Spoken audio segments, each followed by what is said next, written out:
Hello guys! Isang maligayang bagong taon sa lahat. Papunta pala ako ng Meiji Shrine ngayong araw. Simula kasi nakapagtrabaho ko dito sa Japan, taon-taon na akong bumibisita sa Meiji Shrine.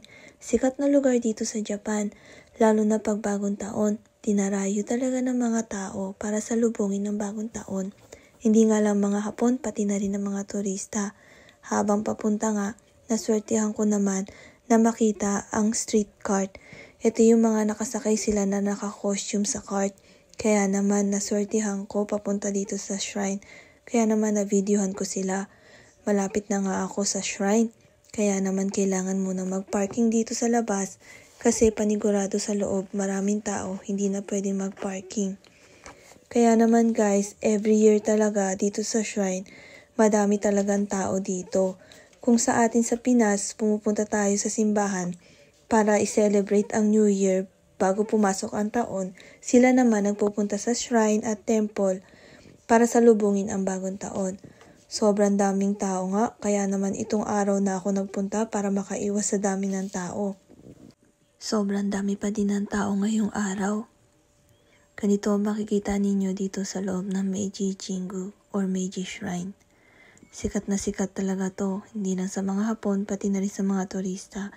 Sa mga hindi pa pala nakakapunta dito, kung gusto nyo pumunta dito guys, malapit lang to sa Harajuku Station. Kaya naman kung gusto nyo pumunta, Harajuku Station malapit to guys. Para ma-experience nyo na rin yung atmosphere dito sa may Meiji Shrine. Sobrang lawak nito guys. Kaya naman ayan, nakisabay na rin ako sa kanila. Pipila din ako guys. Makikisabay ako kahit na maraming tao. Para naman makapagsaboy din tayo at makahiling para sa taon na to. Kayo ba, anong hiling ninyo itong taon? Kung ano mang mga hinihiling nating bawat isa, naway matupad itong bagong taon. At isang mapayapang bagong taon sa ating lahat. Maya-maya, dadami na rin ang mga tao dito. Bago pala ako umuwi, bibili muna ako ng pampaswerte. Medyo madami din tao. At ito na yung mga nabili ko. Excited na nga ako ipakita sa inyo kung ano-ano ba yung mga nabili ko. Pampaswerte itong taon. Kaya naman sa mga pupunta dito, huwag kalimutang bumili ng mga pampaswerte katulad nito. Ito yung for good fortune, for protection, for recovery from illness or sickness. Importante yan, lalo na sa mga may sakit para gumaling sila.